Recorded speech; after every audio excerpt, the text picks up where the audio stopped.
Hello darlings, ఇందాకే Jat movie చూసొచ్చిన. Sunny Deol, Randeep Hooda. బాబా ఏముంది cinema అయితే. ఫస్ట్ హాఫ్ మంచి పవర్ ప్యాక్డ్ యాక్షన్ తోని, సింగిల్ లైన్ స్టోరీతోని మంచిగా ఉండే. సెకండ్ హాఫ్ రొటీన్ రొట్ట, మనకు తెలుసు కదా, సేమ్ అదే స్టోరీ, అదే type of commercial kind of cinema, ఊరు ప్రజలు అని చెప్పి సేమ్ అదే ఉంటాయి మొత్తం అంతా సెకండ్ హాఫ్. ఫస్ట్ హాఫ్ ఒక్కటే ఒక సింగిల్ లైన్ మీద నడిపిస్తారు, సారీ చెప్పు అని. మంచి అనిపించింది ఆడ. ఇది యాక్చువల్లీ మన రవితేజ చేయాల్సిన సినిమా. రవితేజ, గోపిచంద్ మాలినేని ఇద్దరు కలిసి చేయాల్సిన కాంబో సినిమా. ఇది కుదరలేక చేయలేరు. మంచిది అనిపిస్తుంది నాకు. ఎందుకంటే రవితేజ గారు చేస్తుంటే ఈ పాటికి మళ్ళీ ఏదో 10-15 years బ్యాక్ వచ్చిన మూవీ లాగా అనిపించేది మనకు. తమనన్న మాత్రం డ్యూటీ ఎక్కేసిండు. అది కూడా విలన్ బీజిఎం మాత్రం డ్యూటీ ఎక్కేసిండు, ఎక్దమ్ ఎక్కిండు. సన్నీ డియోల్కి ఏమో కానీ రణదీప్ హుడాకి అయితే ఆ క్యారెక్టర్కి మంచి సాంస్క్రిత్ పదాలతో మంచి పాట పెట్టిండు, మంచి బ్యాక్గ్రౌండ్ మ్యూజిక్ ఇచ్చిండు తమనన్న. సూపర్ అనిపించింది అది మాత్రం విన్నప్పుడు.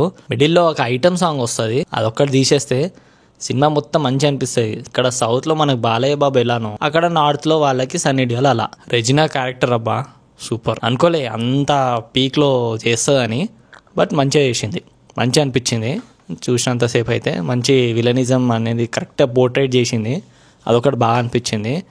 ఇంకా రణదీప్ హుడా మస్తు సెట్ అయిపోయింది అసలు. అది మన తెలుగులో అట్లా విలన్ లాగా తీసుకొని ఉంటే ఇంకా బాగుండేది. ఆబ్వియస్లీ తెలుగు సినిమానే అనుకోండి, ఇంకా జస్ట్ అందరు క్యారెక్టర్స్ కానీ ఎవరైతే ప్లే చేసిండ్రో అందరు మన వాళ్ళే ఉంటారు, మన తెలుగు వాళ్ళే ఉంటారు మొత్తం అంతా. జస్ట్ హీరో, విలన్ వీళ్ళిద్దరు మాత్రమే నార్త్ నుండి. తెలుగు సినిమా కాస్త హిందీ సినిమా అయిపోవడానికి కారణమే అది, అంతే. ఆడ ఏం లేదు. చూస్తున్నంతసేపు మనకి హిందీలో మాటలు వినిపిస్తున్నా సరే తెలుగులో చూస్తున్నట్టే అనిపిస్తుంది. హిందీ కూడా చాలా సింపుల్ హిందీ ఉంటుంది, చాలా క్లియర్గా అర్థమైపోతుంది మనకి హిందీ వింటున్నంతసేపు. ఇంకా మిడిల్లో ఆయేషా ఖాన్ ఇంకా వాళ్ళు ఉన్నారు, కొంతమంది మిడిల్లో గర్ల్స్ ఉన్నారు. గర్ల్స్ పోలీసులు ఉంటారు గర్ల్స్, వాళ్ళది కూడా మంచిగా ఇచ్చిండు.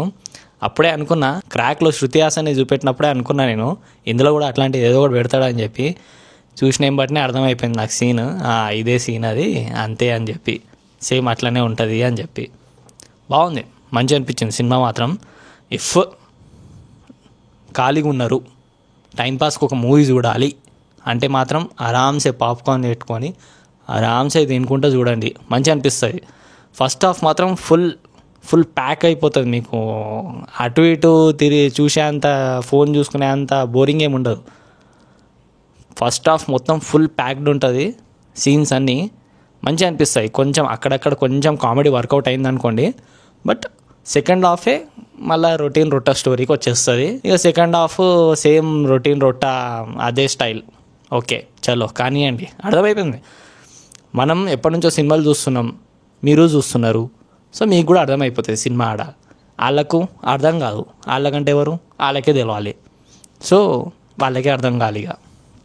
అది సినిమా అయితే ఓకే, 1 time వాచబుల్, చూడండి, మంచిగా అనిపిస్తుంది. కొంచెం యాక్షన్ ఎక్కువ నచ్చే వాళ్ళకైతే అబ్బా ఇదిరా అని చెప్పి అనిపిస్తుంది. So yeah, subscribe to my channel for more such movie reviews.